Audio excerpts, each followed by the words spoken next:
Hi అండి. First one day మనం bowling కొట్టేసాం. Win సాధించేసాం. 3 వన్‌డేల సిరీస్‌లో 1-0తో లీడ్ తీసుకున్నాం. మన వాళ్ళు ఒక 3 హాఫ్ సెంచరీలు సాధిస్తే వాళ్ళు ఒక 2 హాఫ్ సెంచరీలు సాధించారు. ఓవరాల్‌గా మ్యాచ్ ఎలా జరిగింది ఏంటి దీని గురించి మాట్లాడుకునే ముందు this is Suraga Sriram, cricket analyst.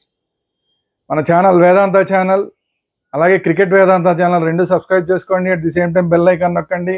వేదాంత ఛానల్లో అయితే క్రికెట్ రివ్యూలు మాత్రమే కాకుండా అన్ని రకాల రివ్యూలు వస్తూ ఉంటాయి. అంటే పొలిటికల్ కానీ, సినిమాలు కానీ అన్ని రకాల రివ్యూలు వస్తూ ఉంటాయి.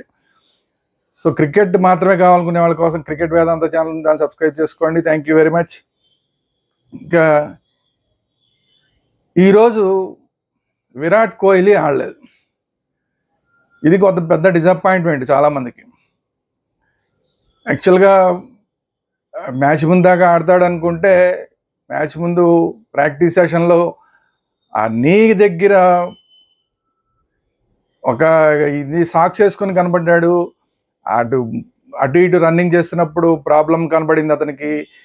ఫిజియోకి చూపించాడు తనకి మోకాల దగ్గర ప్రాబ్లం ఉందని. సో దీనివల్ల ఫిట్నెస్ లేని కారణంగా కొంచెం విరాట్ కోహ్లీ పక్కన కూర్చోవాల్సి వచ్చింది. సరే, విరాట్ కోహ్లీకి పక్కన కూర్చున్నాడు కదా, మరి రోహిత్ శర్మ ఏమన్నా అద్భుతాలు ఏమైనా చేస్తాడా పోనీ ఈ మ్యాచ్లో అనుకుంటే అది కూడా జరగలేదు. రోహిత్ శర్మ ఫెయిల్యూర్ అలా కంటిన్యూ అవుతూనే ఉంది. సరే, దానికన్నా ముందు టాస్ గెలిచి ఇంగ్లాండ్ బ్యాటింగ్ తీసుకున్నది.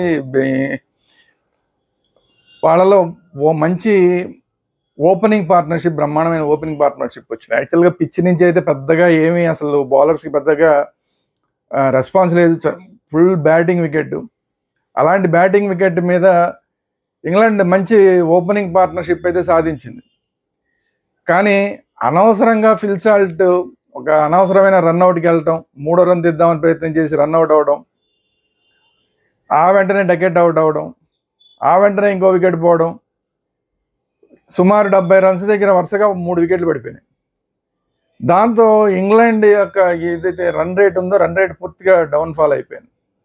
అక్కడి నుంచి ఇంకా వికెట్ల కోసం జాగ్రత్త పడడం కోసం స్లోగా ఆడడం, ఆ స్లోగా ఆడడం అనేది ఎలాగా చివరికి పెద్ద స్కోర్ చేయలేని పరిస్థితికి తీసుకొచ్చేసింది ఇంగ్లాండ్.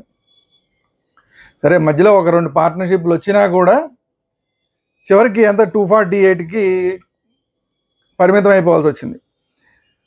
ఫిల్ సాల్ట్ ఎప్పటిలాగానే బాగానే ఆడాడు. 43 పరుగులు చేశాడు. డకెట్ ఒక 32 పరుగులు చేశాడు. జో రూట్ ఈసారి ఈ మ్యాచ్లో వన్డే సిరీస్లో జో రూట్ యాడ్ అయ్యాడు. కానీ జో రూట్ మంచి బ్యాట్స్మెన్ అయినా కూడా మరి ఈ మ్యాచ్లో అయితే సరిగా కొట్టలేకపోయాడు. 19 పరుగులకి అవుట్ అయిపోయాడు. తర్వాత బ్రూక్ 0కి, ఆ 3వ వికెట్ బ్రూక్ వెంటనే ఇమ్మీడియట్గా అవుట్ అయిపోయిన వికెట్ బ్రూక్ 0కే అవుట్. కానీ అక్కడి నుంచి బట్లర్ ఒక 52, బెతల్ కొద్దిగా యువ ఆటగాడు బెతల్ T20 సిరీస్లో పెద్దగా ఆకట్టుకోలేదు. కానీ ఈ మ్యాచ్లో మాత్రం ఆల్మోస్ట్ చివరిదాకా ఆడి ఒక హాఫ్ సెంచరీ చేశాడు. 52 రన్స్ చేశాడు. సో ఇంకంతే, అంతకుమించి వాళ్ళ బ్యాటింగ్లో పెద్దగా చెప్పుకోవాల్సింది ఏం లేదు. లాస్ట్లోకి వచ్చేసరికి అయిపోయింది రా బాబు, బ్యాటింగ్ అంతా అయిపోయింది, వీళ్ళు ఇంకా అయిపోయింది అనుకున్న టైంలో లాస్ట్లో మళ్ళా కొద్దిగా ఊపు తెప్పించింది ఎవరా అంటే జోఫ్రా ఆర్చర్ కొంచెం ఒక 21 పరుగులు చేసి కొంచెం ఆ మాత్రమైన గౌరవప్రదమైన స్కోర్ని తీసుకుని వచ్చాడు. కానీ మన వాళ్ళు కూడా ఏమి అంత తేలిగ్గా ఏమి గెలిచారా అంటే ఒక రకంగా తేలిగ్గా గెలిచారు అనుకోవాలి. ఒక రకంగా అనవసరంగా అసలు అన్ని వికెట్లు కూడా అనవసరంగా ఇచ్చారు. యాక్చువల్గా ఫస్ట్ పడిన 2 వికెట్లే కొంచెం టెన్షన్గా ఆడిన వికెట్లు. ఇవాళ యశస్వి జైస్వాల్ డెబ్యూ చేసి 15 పరుగులకే అవుట్ అయ్యాడు. ఆడినంతసేపు కూడా పెద్ద కాన్ఫిడెన్స్గా ఆడాల. షాట్లు కూడా పెద్ద కాన్ఫిడెంట్ షాట్లు ఏం లేవు. జోఫ్రా ఆర్చర్ బౌలింగ్లోనూ తడబడ్డాడు, అలాగే మహమ్మద్ బౌలింగ్లో కూడా తడబడ్డాడు. చివరికి జోఫ్రా ఆర్చర్ బౌలింగ్లో అలా బీటన్ అవుతూ చివరికి ఒక బాల్ ఎడ్జ్ తీసుకుంది. దానికి ముందు బాల్ కూడా ఎడ్జ్ తీసుకోవాల్సింది, జస్ట్ మిస్ అయింది. మొత్తానికి జోఫ్రా ఆర్చర్కి వికెట్ ఇచ్చి అవుట్ అయిపోయాడు. అయితే తర్వాత అసలు రోహిత్ శర్మ సరే ఈ మ్యాచ్లో ఏమన్నా లైన్లో పడతాడేమో అనుకుంటే అస్సలు ఏమాత్రం లైన్లో పడలేదు. కేవలం మరి 2 పరుగులు చేసి అవుట్ అయిపోయాడు. ఇది కూడా అదే టైమింగ్, అదే ఫామ్ ప్రాబ్లం. ఫామ్ లేకపోతే ఇలాగే ఉంటుంది అనుకుంటా. ఎక్కడో కొడితే 6 వెళ్ళిపోవాల్సిన బాల్ గాల్లోకి వెళ్ళిపోయి కవర్స్లో చాలా easy catch out Rohit Sharma. కానీ అక్కడి నుంచి శుభ్మన్ గిల్ను తర్వాత శ్రేయస్ వాళ్ళ పార్ట్నర్షిప్ ఏదైతే ఉందో ఆ పార్ట్నర్షిప్, దాని తర్వాత అక్షర్ పటేల్ పార్ట్నర్షిప్, అక్షర్ పటేల్కి శుభ్మన్ గిల్కి వచ్చిన పార్ట్నర్షిప్ ఏదైతే ఉందో ఈ 2 మ్యాచ్ని గెలిపించినాయి. అసలు శ్రేయస్ ఆడుతున్నంతసేపు అయితే బ్యాటింగ్ ఎంత ఈజీనా అనిపించింది. అలా ఉంది పిచ్చి. యాక్చువల్గా సెకండ్ మనం బ్యాటింగ్ చేసినప్పుడు కొంచెం కష్టం అవుతుందేమో అనుకున్నారు, కానీ శ్రేయస్ మాత్రం చాలా చాలా ఈజీగా అసలు కొడుతున్నట్టే తెలియకుండా కొట్టించాడు. 4లు, ఒక 6 కొట్టాడు, మిగతావన్నీ 4లు. ఎంత ఈజీగా అసలు అంత అప్పటిదాకా ఈ బౌలర్లనైనా యశస్వి జైస్వాల్ కంగారు పడి ఆడలేకపోయింది, ఈ బౌలర్లకైనా 2 పరుగులకే రోహిత్ శర్మ వికెట్ ఇచ్చేసింది అనిపించేంతలాగా అంత ఈజీ బ్యాటింగ్, చాలా ఈజీగా ఉంది బ్యాటింగ్. అసలు జోఫ్రా ఆర్చర్ లేదు, మహమ్మద్ లేదు, కార్స్ లేదు, ఎవరు లేరు. ఎవరు వేసినా నాకు ఒకటే అని చెప్పి అసలు చాలా అద్భుతమైన ఇన్నింగ్స్. చాలా రోజుల తర్వాత చూడముచ్చటైన ఇన్నింగ్స్ ఆడాడు శ్రేయస్ అయ్యర్. అప్పటిదాకా శ్రేయస్ అయ్యర్ ఆట అవుట్ అయ్యేదాకా కూడా కొంచెం స్లోగా ఆడిన శుభ్మన్ గిల్ అక్కడి నుంచి అందుకున్నాడు. అక్కడి నుంచి అందుకుని చాలా మంచి బ్యాటింగ్ చేశాడు. డౌన్ ఆర్డర్లో అక్షర్ పటేల్ని ముందు తీసుకొచ్చారు. మన వాళ్ళు ఈ మధ్యకాలంలో ఒక ట్రెడిషన్ ఫాలో అవుతున్నారు కదా, లెఫ్ట్ రైట్ కాంబినేషన్ అని. అందువల్ల ఆ లెఫ్ట్ రైట్ కాంబినేషన్ దానికోసం అయ్యి ఉంటుంది. అక్షర్ పటేల్ని ముందు పంపించారు. కేఎల్ రాహుల్ ఉండంగా, హార్దిక్ పాండ్యా ఉండంగా, సరే హార్దిక్ పాండ్యా సరే ఇంకా చాలా ఉండంగా, చాలామంది ఉండంగా ఎక్కడో 7th డౌన్లో వస్తాడు అనుకున్న అక్షర్ పటేల్ని చాలా ముందు పంపించారు. సో కానీ దాన్ని చాలా పర్ఫెక్ట్గా యూస్ చేసుకున్నాడు. ఆ లెఫ్ట్ రైట్ కాంబినేషన్ కోసం అని చెప్పి అక్షర్ పటేల్ని ముందు తీసుకొస్తే దాన్ని పర్ఫెక్ట్గా యూస్ చేసుకుని తను కూడా ఒక హాఫ్ సెంచరీ చేశాడు. వీళ్ళిద్దరూ ఈ ముగ్గురు ఆడిన మ్యాచ్, ముగ్గురు 350 కొట్టేసరికి అక్కడికే అయిపోయింది. సరే శుభ్మన్ గిల్ సెంచరీ కొట్టాల్సినాడే. కేఎల్ రాహుల్ వచ్చాడు. కేఎల్ రాహుల్ అక్షర్ పటేల్ అయిపోయిన తర్వాత అక్షర్ పటేల్ చాలా అప్పటిదాకా బాగా ఆడినా కూడా చాలా ఒక పెద్ద గేటు బ్యాట్కి ప్యాడ్కి మధ్య ఎంత గ్యాప్ ఉంది. ఆ గ్యాప్లో నుంచి బాల్ వెళ్ళిపోయింది, క్లీన్ బౌల్డ్ అయ్యాడు. సో అది అయిపోయిన తర్వాత కేఎల్ రాహుల్ వచ్చేసరికి ఏంటి ఆ పరిస్థితి అంటే మ్యాచ్ చాలా ఈజీగా గెలిచిపోతామని చెప్పి తెలుస్తుంది. బోల్డ్ బాల్స్ ఉన్నాయి, కొట్టాల్సిన చాలా తక్కువ ఉంది. అక్కడ ఒక పక్కనేమో శుభ్మన్ గిల్ 80sలో ఉన్నాడు, ఈజీగా సెంచరీ కొట్టే అవకాశం కనబడుతోంది. అందుకని కొంచెం స్లోగా ఆడదామని ప్రయత్నించి శుభ్మన్ గిల్కి స్ట్రైక్ ఇద్దామని ప్రయత్నించి ఇలాంటి ప్రయత్నాలు చేస్తూ అనవసరంగా డిఫెన్స్ ఆడదామని ప్రయత్నం చేసి బౌలర్కి ఈజీ క్యాచ్ ఇచ్చి అవుట్ అయిపోయాడు. సో ఇక్కడి నుంచి ఇంకా మళ్ళీ టెన్షన్ స్టార్ట్. ఏంటి మరి కేఎల్ రాహుల్ కూడా అయిపోయాడు, ఏంటి మరి పరిస్థితి అంటే హార్దిక్ పాండ్యా వచ్చి ఇంక మరి నేను కొట్టేనా అన్నట్టున్నాడు. అక్కడ చూస్తుంటే టీవీలో చూస్తుంటే కనబడింది, నేను కొట్టేనంటే కొట్టే అన్నట్టున్నాడు. అలా కనబడింది చూస్తుంటే. రావడం ఒక 6 కొట్టాడు. 6 కొట్టేసేసరికి అసలు కంగారు పడినట్టున్నాడు. ఇంక మన సెంచరీ అవదరా బాబు అని చెప్పి శుభ్మన్ గిల్ కంగారు పడినట్టున్నాడు. ఆ కంగారు పడి నెక్స్ట్ ఇమ్మీడియట్గా ముందుకు వచ్చి కొట్టి ఒక 4 కొట్టాడు. ఎందుకంటే అప్పటికే దాదాపు 83 పరుగుల దగ్గర ఉన్నాడు. ఇక కొట్టాల్సిందేమో 18 ఎంత ఉన్నట్టు ఉంది మనం కొట్టవలసింది. అమ్మో ఏంట్రా బాబు మన పరిస్థితి, సెంచరీ అయ్యేలాగా లేదు అనుకున్నాడు. ఎప్పుడైతే హార్దిక్ పాండ్యా వచ్చి 6 కొట్టాడో ఇంకా మనకు కష్టమైపోయేలాగా సెంచరీ కొట్టడం అని చెప్పి ముందుకు వచ్చి ఇంకా కొట్టేద్దామని ప్రయత్నం చేశాడు. ఒక 4 వచ్చింది, బాగుంది. 4 వచ్చింది, 87 వచ్చింది. మళ్ళీ ఇమీడియట్గా ఇంకొక 4 6 కొట్టేద్దామని చెప్పి ప్రయత్నం చేసేసరికి ఈజీ క్యాచ్ అయిపోయింది, అవుట్ అయిపోయాడు. కేవలం సెంచరీ కొట్టాలన్న తొందరలో, అది కూడా హార్దిక్ పాండ్యా 6 కొట్టేసరికి ఇంకా మనకి సెంచరీ కొట్టే ఛాన్స్ రాదేమో, మిస్ అయిపోతామేమో సెంచరీ అన్న కంగారులో కొట్టి అనవసరంగా వికెట్ ఇచ్చాడు. యాక్చువల్గా అసలు ఇందాకే చెప్పాను కదా, పిచ్లో అయితే ఏమీ లేదు, ఇచ్చిన వాళ్ళందరూ కూడా అలా ఇచ్చిన వాళ్ళే. శ్రేయస్ కూడా అప్పటిదాకా బ్రహ్మాండంగా ఆడినాడు. అనవసరంగా ఒక స్వీప్ షాట్కి ప్రయత్నం చేసి అవుట్ అయిపోయాడు ప్లంబిన్ ఫ్రంట్. అది ఏమాత్రం అసలు అలా ఆడాల్సిన షాటే, ఆడాల్సిన బాలే కాదు. మరి ఎందుకని అప్పటిదాకా ఆడి సడన్గా అనవసరంగా వికెట్ ఇచ్చి వెళ్ళిపోయాడు. మిగతా వికెట్లు కూడా ఇదే, కేఎల్ రాహుల్ ఇచ్చింది పెద్దగా అద్భుతమైన బంతి ఏం కాదు. కేవలం అక్షర్ పటేల్కి ఒక్కడికి మాత్రం పడిన బంతి మంచి బంతి. కానీ బ్యాట్ అండ్ ప్యాడ్కి మధ్య కనీసం ఇంత పెద్ద గ్యాప్ ఉండడం వల్ల మధ్యలోంచి వెళ్ళిపోయింది.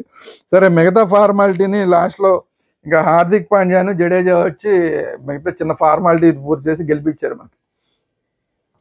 ఓవరాల్గా ఈ మ్యాచ్ని చూస్తే మనం మాట్లాడుకోవడానికి ఏమన్నా ఉందా అంటే, కేఎల్ రాహుల్ని పెట్టుకున్నారు, ఓకే ఫైన్.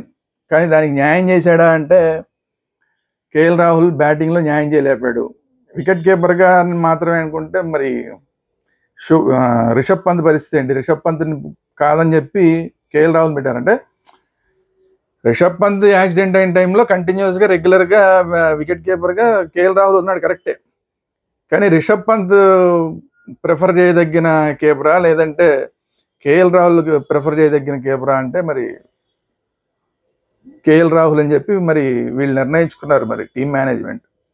కానీ దానికి తగిన న్యాయం చేశాడంటే ఓకే, కీపింగ్లో ఇబ్బంది లేదు, ఒక బై ఒకటి పోయింది తప్ప పెద్దగా వదిలేసింది లేదు. కానీ బ్యాటింగ్లో మాత్రం పెద్ద పెర్ఫార్మెన్స్ చూపించలేదు, ఈజీగా అవుట్ అయ్యాడు, చాలా easy catch, card and bowled ఇచ్చి అవుట్ అయిపోయాడు.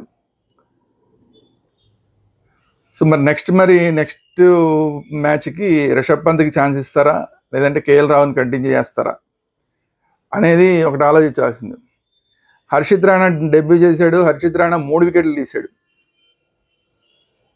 మొన్న కూడా అనుకోకుండా సడన్గా T20లో కంకషన్ రూపంలో వచ్చి కంకషన్ ప్లేయర్గా వచ్చి ఒక 3 వికెట్లు తీశాడు.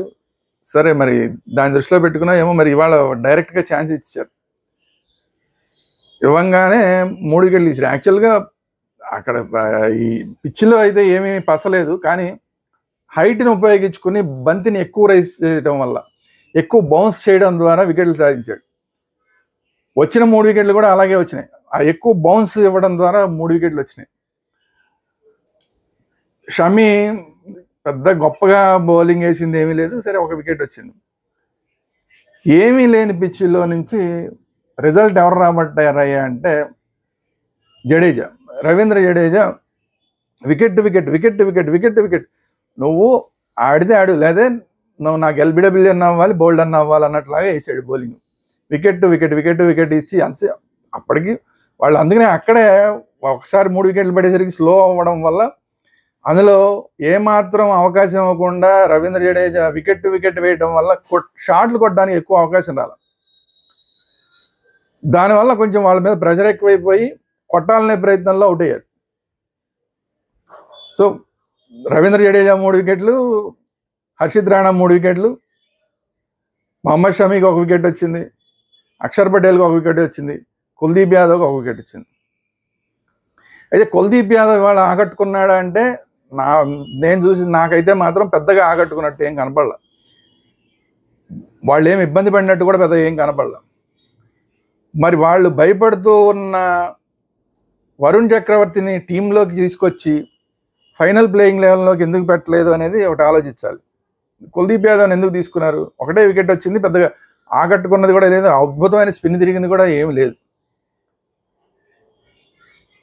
ఇంగ్లాండ్ స్పిన్నర్కి తిరుగుతున్న స్పిన్ కూడా కుల్దీప్ యాదవ్కి పెద్దగా తిరగల. మరి అలాంటి పరిస్థితుల్లో మరి కుల్దీప్ యాదవ్ని నెక్స్ట్ కంటిన్యూ చేస్తారా లేదంటే వరుణ్ చక్రవర్తికి ఇవ్వడం బెటరా అంటే వరుణ్ చక్రవర్తిని ఖచ్చితంగా అతనికి ఛాన్స్ ఇవ్వడం బెటర్. ఎందుకంటే ఒక పక్కన భయపడుతున్నారు వరుణ్ చక్రవర్తి అంటే, అతను బౌలింగ్కి భయపడుతున్నారు. అలాంటప్పుడు దాన్ని క్యాష్ చేసుకోవాలి కదా. ఆ క్యాష్ చేసుకునే విషయంలో మరి టీం మేనేజ్మెంట్ ఎందుకు ఆలోచించిందో మరి నాకైతే తెలియదు. కానీ ఖచ్చితంగా నెక్స్ట్ మ్యాచ్ మాత్రం కుల్దీప్ యాదవ్ ప్లేస్లో వరుణ్ చక్రవర్తిని తీసుకురావడం, అలాగే విరాట్ కోహ్లీ వస్తే కనుక మళ్ళీ ఎవరిని పక్కన పెట్టాల్సి వస్తుంది అంటే మళ్ళీ యశస్విని పక్కన పెడతారేమో చూడాలి. సో నెక్స్ట్ మ్యాచ్కి ఏం జరుగుతుంది అంటే బహుశా ఈ 2 మార్పులు ఉండొచ్చేమో. వరుణ్ చక్రవర్తికి అవకాశం రావచ్చు, at the same time Yashasvi Jaiswal ప్లేస్లో మళ్ళీ విరాట్ కోహ్లీ రావచ్చు. కేఎల్ రాహుల్ ప్లేస్లో రిషబ్ పంత్ వస్తాడా రాడా అనేది చూడాలి. చూద్దాం. ఎనివే మొత్తానికి ఫస్ట్ మ్యాచ్లోనే విజయం సాధించేసాం కాబట్టి సంతోషమే, కానీ ఇంకా రోహిత్ శర్మ ఫామ్లోకి రాకపోవడం అనేది ఆందోళన కంటిన్యూ అవుతూనే ఉంది. ఛాంపియన్స్ ట్రోఫీకి ఇంకా 2 మ్యాచ్లు మాత్రమే మధ్యలో ఉన్నాయి. ఈ 2 మ్యాచ్ల్లో అన్న రోహిత్ శర్మ ఫామ్లోకి వస్తాడా రాడా? ఈరోజు ఆడని విరాట్ కోహ్లీ నెక్స్ట్ మ్యాచ్ ఆడతాడా అంటే ఆడితే ఫామ్లోకి వస్తాడా రాడా? వీళ్ళిద్దరి ఫామ్ గురించే పెద్ద వర్రీ ఉంది. ఇద్దరు కూడా అలాగే ఆ వర్రీని అలాగే ప్రేక్షకుల్లోనూ అభిమానుల్లోనూ కంటిన్యూ చేస్తూనే ఉన్నారు. చూద్దాం ఏం జరుగుతుందో. ఇది ఈరోజు వీడియో. ఈ వీడియో కనుక మీకు నచ్చినట్టు లైక్ చేయండి. అట్ ది సేమ్ టైం మీ అభిప్రాయాలు ఏంటి అనేది కామెంట్ రూపంలో తెలియజేయండి. రోహిత్ శర్మ ఇన్నిసార్లు కంటిన్యూస్గా అలా అవుట్ అవుతూనే ఉండడం, ఫ్లాప్ షో కంటిన్యూ చేయడం, వాకింగ్ వికెట్ లాగా మారిపోవడం, చివరికి రంజీ ప్లేయర్లు కూడా మాడుతున్నారు వాకింగ్ వికెట్ అని, రోహిత్ శర్మ వాకింగ్ వికెట్ అని రంజీ ప్లేయర్లు కూడా మాట్లాడే పరిస్థితులు వచ్చేసినాయంటే చాలా టూ మచ్గా ఉంది పరిస్థితి. సో మరి ఎప్పుడు బయటపడతాడో ఏంటో చూడాలి రోహిత్ శర్మ. సో అలాగే ఈ వీడియో అందరికీ షేర్ చేయండి. అట్ ది సేమ్ టైం మన ఛానల్స్ వేదాంత channel, cricket Vedanta channel 2 subscribe చేసుకోండి. మన ఛానల్కి ఇంకా క్రికెట్ ప్రేమికులందరూ కూడా ఇంకా ఎక్కువ సబ్స్క్రైబ్ చేసుకోవట్లేదు. మీరు ఇంకా ఎక్కువ సబ్స్క్రైబ్ చేసుకున్న కొద్దీ మాకు కూడా కొంచెం ఉత్సాహం ఎక్కువ వస్తుంది. సో క్రికెట్ ప్రేమికులందరూ కూడా మన ఛానల్స్ 2 వేదాంత ఛానల్ అలాగే క్రికెట్ వేదాంత ఛానల్ 2 సబ్స్క్రైబ్ చేసుకోండి. Thank you very much.